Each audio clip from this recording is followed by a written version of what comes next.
नंतर इथे छोटे छोटे रणगाडे आहेत, कारण आपण बॉर्डरवरती आहोत. सो आपली काळजी घेण्यासाठी आपले सैनिक ऊन असो पाऊस असो खूप मेहनत घेतात आणि खरंच खूप प्राऊड फील होतं मला.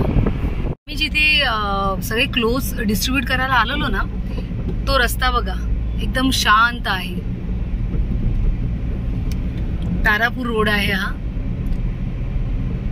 बघा.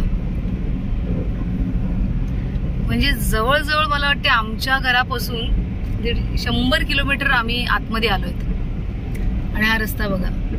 जाताना आम्हाला थोडंसं उलटे झाले, आम्ही रॉंग डायरेक्शनला गेलो. पण तुम्हाला सांगू का, आता इथे काय छान वाटतंय. मध्ये पाऊस येऊन गेला ना, त्यामुळे ना बघा सगळी झाडं जी आहेत ना ती एकदम फ्रेश वाटतात. म्हणजे खूप दिवसानंतर आंघोळ केल्यासारखी वाटतात आणि त्यामध्ये खूप छान फ्रेश वाटतात, मस्त. आणि मला सिरियसली सांगू, झाडांवरती असं मस्त पाणी वगैरे पडल्यानंतर ती झाडे फ्रेश असतात ना, ते बघायला फार आवडतं.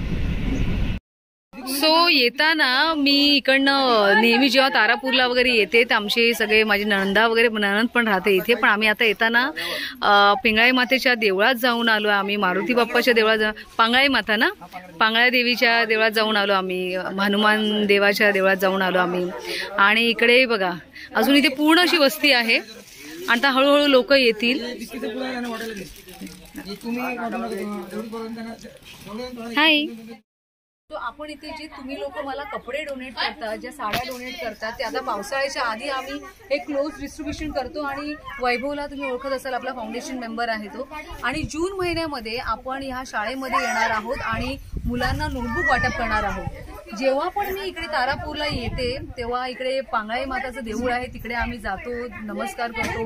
मारुतीचं देऊळ आहे. आणि खरंच तारापूरला आल्यानंतर, बोईसरला आल्यानंतर आपले सैनिक आपल्या संरक्षणासाठी अजून तिथे उभे आहेत. खरंच एक बिग रिस्पेक्ट. वाटप केल्यानंतर इथे छोटे छोटे रणगाडे आहेत, कारण आपण बॉर्डरवरती आहोत. सो आपली काळजी घेण्यासाठी आपले सैनिक ऊन असो पाऊस असो खूप मेहनत घेतात आणि खरंच खूप प्राऊड फील होतं मला.